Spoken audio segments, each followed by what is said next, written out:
Oi, gente. Nesse vídeo vamos tratar de um tema denso, pesado, sério, triste, logo após a vinheta.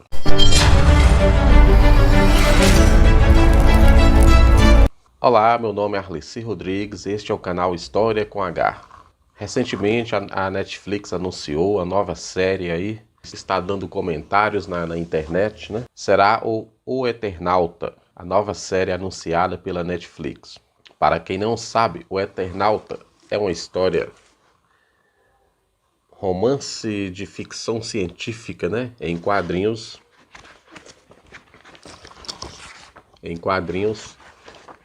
escrita por Hector Oesterheld em 1957, 58 e 59, né? Inicialmente, quando o Eternauta foi publicado, não foi assim, numa edição pronta, né? E encadernada. Saía em tiras semanais, né? Em tiras de jornais. Saía ali 3 páginas, né? Por semana. E o que tem de especial nessa história? Hector Oesterheld é um dos pioneiros da ficção científica, né? Um autor argentino, muito antes dos americanos fazerem Exterminador do Futuro, Matrix, Invasões Alienígenas. Muito antes disso, o Oesterheld já havia escrito, né?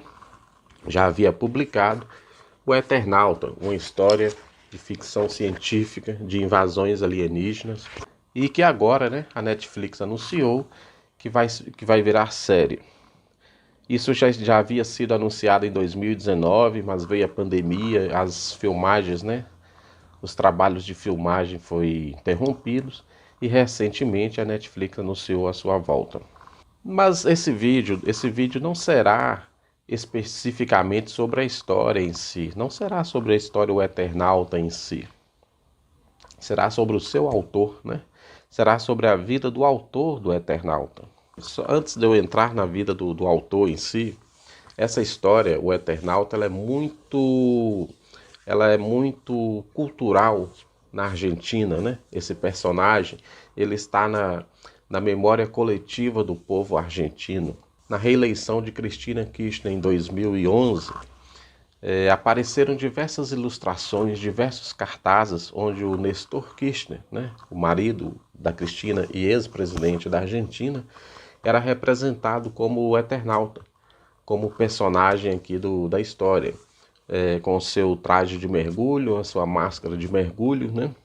E o Nestor foi representado como sendo esse personagem. Na campanha política da Cristina, Cristina era associada à figura do seu marido e o seu marido era associado à figura do Eternauta.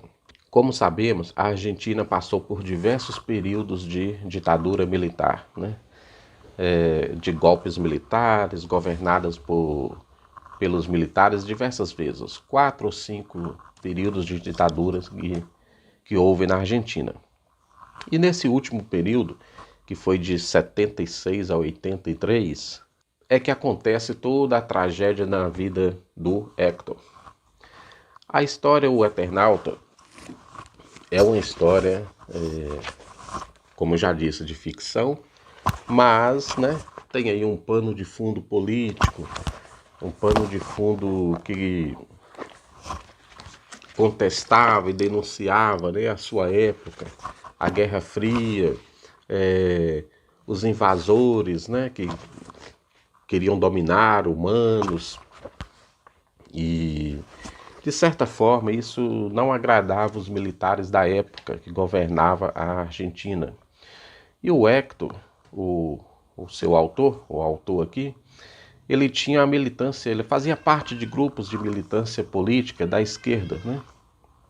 Então, nesse último período aqui da ditadura militar na Argentina, ele vai ter a sua vida e a sua família toda destruída pelo regime argentino. Toda a tragédia na vida do Oesterheld começa a acontecer no ano de 77, né? Quando o Eternauta estava na sua terceira republicação, porque foram feitas 3 versões do Eternauta. Essa original de 1957, uma outra de 69 e uma continuação da original em 76. Quando o Eternauta estava aí na sua terceira edição, republicação, né? No ano de 77, como eu disse, as histórias ela não vinham assim num livro, num encadernado pronto e finalizado como é hoje, né? Elas eram publicadas por partes semanalmente em tiras de jornais, né?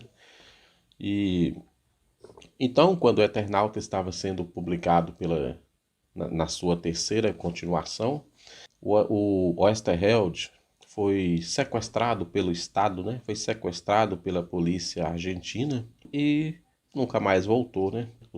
É dado como morto, o seu corpo nunca apareceu, nunca foi encontrado. Mas antes de chegarmos aqui no desaparecimento do autor, do Oesterheld, suas 4 filhas, também foram sequestradas e mortas pelo governo argentino, pela ditadura argentina. Ele tinha 4 filhas, era Marina, Diana, Beatriz e Estela, de uma a uma no ano de 76, 77.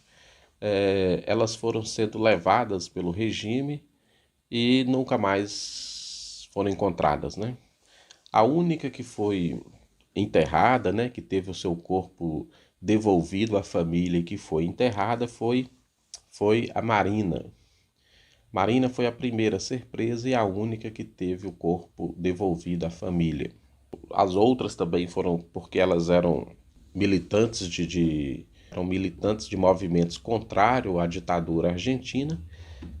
Por isso que elas foram presas, né? E sequestradas, presas, torturadas e desaparecidas, né? Diana foi a segunda a ser presa, né? Ela e o seu marido. E morta. Diana estava grávida do segundo filho quando isso aconteceu.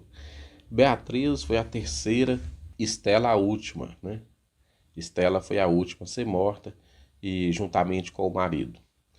Então o Oesterheld, ele teve toda a sua família, né, destruída pela ditadura argentina. Ele mesmo, né, foi preso em 77 e também dado como desaparecido e morto, né? Elsa, a sua esposa, Elsa Sanches, né, a única sobrevivente da família, viveu até o ano de 2015, né?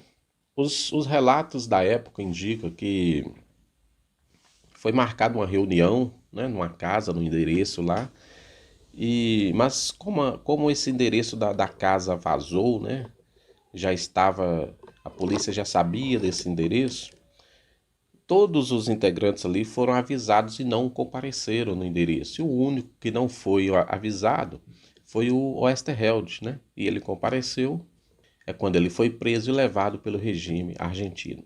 Estima-se que a ditadura militar na Argentina tenha matado 30 mil pessoas, né?